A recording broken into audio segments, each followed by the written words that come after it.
Star Wars Galaxy Edge in Disneyland appears to be a flop. However, there is a main reason why that I don't think anyone's really talking about. Hey everyone, this is Kevin T. Rodriguez, film critic of iCritic.net, and we're going to talk a little bit about Disneyland today. Now, I'm a little late to this conversation. I acknowledge that. However, I still feel like I want to say something about it because despite all the videos and all the articles I've been reading about the Star Wars Galaxy Edge not doing very well, I think there's a very key reason that almost no one is discussing. Now, just to let everyone know where I stand, I actually don't dislike the Disney Star Wars movies. In fact, even though I don't write as much reviews anymore, I gave Star Wars The Force Awakens 3.5 stars. I gave Star Wars Rogue One 4 stars. I gave Solo, A Star Wars Story 3.5 stars.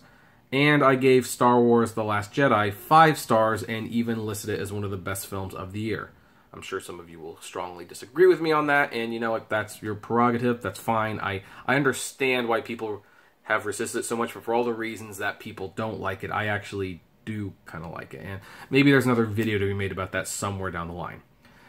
However, I will not deny that, you know, the fans are a little divided on Star Wars right now, whether they like the direction it's going. I mean, that's totally understandable. That just happens, especially when you have new people making new things out of, you know, stuff that you grew up with. It's, I mean, it's kind of like, you know, the whole new Coke flavor, which I just did like a tasting of on my Apptrepreneur Vlogs channel. After tasting new Coke, I don't believe the new Coke formula was bad. I think people just really liked Coca-Cola and didn't want to see it change, so they resisted it. Otherwise, new Coke actually was really tasty in many ways. Now, that's kind of a side note.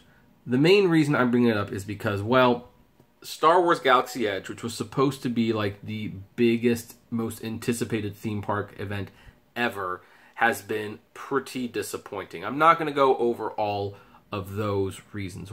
Well, kind of we are. I'm not going to go over like the pictures and stuff of Disneyland just pretty much being empty. However, it should be noted that the parks have been largely empty. The queue lines for the new Star Wars ride has typically been between 30 minutes to an hour, which isn't very long at all. Sometimes it gets to 90 minutes. Certainly not as long as, say, the Guardians of the Galaxy ride or the Radiator Springs Racing. I have not been to the new Star Wars Galaxy, and here's the thing. You see this article here, 7 reasons why Disneyland feels less crowded this summer after the opening of Star Wars Galaxy Edge. And it dawned on me after reading these 7 reasons that, yeah, these things probably you can't ignore, but there's a main reason people aren't actually paying attention to. Now let's look at the 7 reasons. The first reason they believe Disneyland feels less crowded is, 1, a big chunk of Disneyland's annual pass holder base is blocked out for the majority of the summer. Now, this is true. A lot of pass holders, myself included, are blocked out during the summer. However, that's not all of it, obviously. You know, because there's tons of people who go to Disneyland that aren't annual pass holders. And here's the thing. If this is the main reason that it's empty, then maybe Disneyland is in more trouble than we thought. Because they don't make nearly as much money off the annual pass holders as they do for the people who go once or twice a year, maybe in their lifetime. The people who will pay the couple $100 a day tickets and then stay at the hotels and buy all the merchandise and eat out every single meal. That's not annual pass holders. Annual pass holders tend to be pretty cheap, actually. So, I mean, I'm sure that's part of the reason it's a little slow, but not the main reason. Number 2, Disneyland spent more than a year working on Project Stardust, which takes a comprehensive park-wide look at operations, infrastructure, and crowd management with an eye towards improving efficiency, traffic flow, and access. Again, I'm sure this helps. However, Disneyland gets so crowded that, honestly, even if they widened the streets a little bit, it wasn't like that was going to change a whole lot. If the crowd showed up, it still would have been heavily crowded. It doesn't explain why Main Street is practically a ghost town in terms of Disneyland. Now, number 3, Disney California Adventure has added attractions that are drawing visitors across the Esplanade and helping reduce the number of people in Disneyland. I mean, maybe, sort of. I mean, yes, they point this Soarin' Over California came back, which was my parents' personal favorite ride. And they have Mickey's Philharmonic, which used to be a Disney World attraction. Now it's in Disney's California Adventure, where the Muppet Show used to be. And they also have, apparently, a new Jesse's Critter Carousel and Inside Out Emotional Wind and Pixar Pier, and the return of World of Color. Yeah, these things might be luring some people across, but again, you're talking about Star Wars. And it doesn't explain why the Star Wars land isn't very crowded. So we'll actually get into that in a little bit more. For the first time in more than a quarter century, the acreage of Disneyland has been significantly expanded. Yeah, that might be true. But again, we've seen... I worked at Disney California Adventure the day Cars Land opened, and yeah, that was an acreage expansion, and that didn't help the crowds at all. Crowds were everywhere. 5. To state the obvious, Galaxy Edge is drawing people out of the rest of Disneyland, and yet it's not very busy in Galaxy's Edge either. We don't have the pictures here. You can see them. They're like on Fox News and stuff, and CNN. It's pretty empty over there. It's a ghost town. That doesn't explain anything. 6. The new Millennium Falcon Smuggler's Run attraction has consistently had wait times of an hour or more. Actually, from everything I've heard, it's between 30 minutes to an hour, and even if it is more than an hour, it's not 2, 3, 4 hours. Like, when the Indiana Jones ride opened and I was there, like, I think the opening month that took place, that was like a 3-hour wait line. So, you know, just to let you know. And 7, the opposite of FOMO is JOMO. Now, what's this mean? This we'll look at a little bit. For every Star Wars fan with fear of missing out, there is an equal or greater pool of non-fans with a joy of missing out. The Galaxy's Edge reservation period successfully allowed hardcore Star Wars fans to see the new land without having to brave hour-long lines. Spreading out the masses over a 24-day reservation period helped reduce crowding the new Star Wars land. Casual Star Wars fans, without a burning desire to be the first to see Galaxy Edge, realize the new land will be at Disneyland for decades to come. Why not wait until the crowds die down and see Galaxy's Edge after the summer? Yeah, that's kind of true, although, again, there should be more hardcore Star Wars fans than that. Also, there's a couple new attractions that haven't opened yet, so we have to take that into consideration as well. However, I think there's one reason that, honestly, it's not doing as well. Why the park in general is not doing as well as they had thought. And I thought this would be pretty obvious, but it's not. And that is this. Disneyland's too expensive to go to. I mean, Disneyland raised their prices like twice in the last year. One specifically for Star Wars Galaxy Edge. They were even at one point charging for reservations to see Star Wars Galaxy Edge. Like, you paid a price on top of the ticket price. Now, that didn't last very long, but they were doing it, and hotels were prepared for that. So, here's the thing. I have been talking for months to friends, and I'm telling them like Disneyland was heading for a crash because it was just getting way too expensive to go there.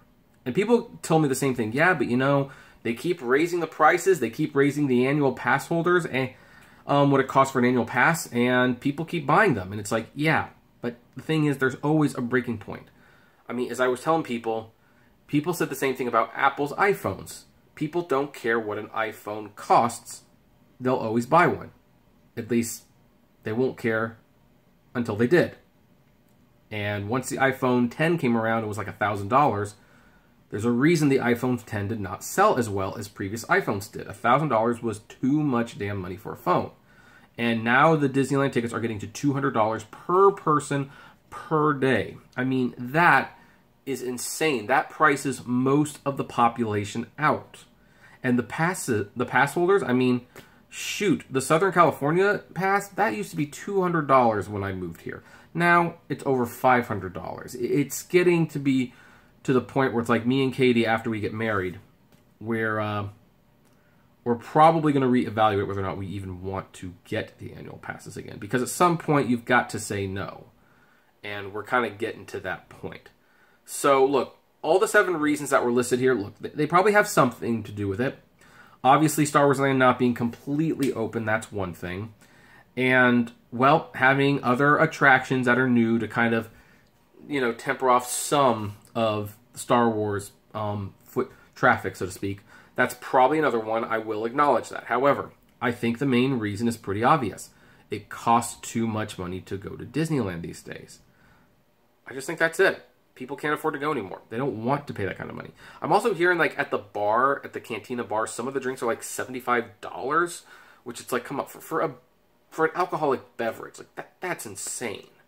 That's insane. I mean, we're talking about Club 33 prices at that point. And Club 33 is an exclusive restaurant / club that pretty much the whole point of it being special is that it's limited and you spend a lot of money for things you don't need to spend a lot of money on. But this is Star Wars land. Anyone can do that.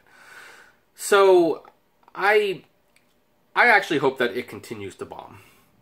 I hope that Disneyland gets like a huge wake-up call. And I hope it also tanks Disney World, because here's the thing. I mean, the fact that the rest of the park is dead, like, here's the thing. It actually feels kind of true. Star Wars is taking a lot of the traffic. However, there's enough traffic in Disneyland that the rest of the park should not be a literal ghost town. It should not be where, like, Indiana Jones was like a 10-minute wait, Jungle Cruise is 5, on 4th of July. Come on. Seriously. So, I think it's just too expensive to go there. It's really that simple. No one wants to talk about that. I think at some point they're going to have to start talking about it. It's kind of like the whole thing with, you know, the Disney movies starting to underperform. It's like, I mean, I was looking at like watching John Campy, who, again, I love his show, but I love to disagree with him, where someone asked him a question, do you think the live-action Little Mermaid movie will have fatigue? And John and Robert are talking about like, oh, Aladdin's making all this money. Look at how much Spider-Man's going to make. No, it's not fatigue. That people love him. And then like whoever the girl co-host was there, she's like, yeah, I say bring him on. It's like, yeah, but Dumbo bombed. Toy Story 4 underperformed. I think Spider-Man, even though it opened very well, it still opened about 40 to 50 million less than what they thought it was going to. The dam is bursting. And I'm glad when it happens, because it means Disney might be forced to innovate. So, and considering how much Star Wars has taken over Disneyland, which I called happening, by the way, like some of my friends who love Star Wars, I warned them like, hey, you don't want Disney to own Star Wars. Because look, you see how annoying Frozen is, how it just totally infects every aspect of the park. And I love Frozen. If you think Frozen got overbearing, just wait till Star Wars involves themselves in Disneyland. And it's kind of true. Disneyland has, in offense, has kind of become Star Wars land. You know, they have the Star Tours ride. The Space Mountain is now the Hyperspace Mountain, which is Star Wars themed. We have the Star Wars Galaxy's Edge. They're going to be opening up more of it soon. And they have that little show in Tomorrowland. I don't know why they just didn't make Tomorrowland Star Wars land. Why didn't they just retool the whole thing? So, it's going to be interesting to see what happens from this point on, but I think, you know, when you see empty pictures like this, although I think actually this might actually be concept art. I don't know. No, this is a photo. They don't have any photos in this one. However, I think one of the reasons Disneyland's less crowded is because they hiked the price again, specifically to price gouge people for Star Wars Land. They didn't fall for it, and now they're paying the piper.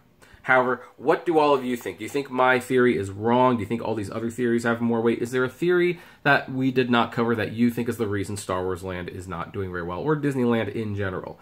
I'd love to know. So, comment below. Like, favorite, share, subscribe. If you enjoy my videos, consider becoming a Patreon member. It's totally optional, of course, but even as little as $1 a month goes a long way to helping the channel run smoothly and you get access to my Patreon's exclusive blog. And as always, flame responsibly. Have a good one.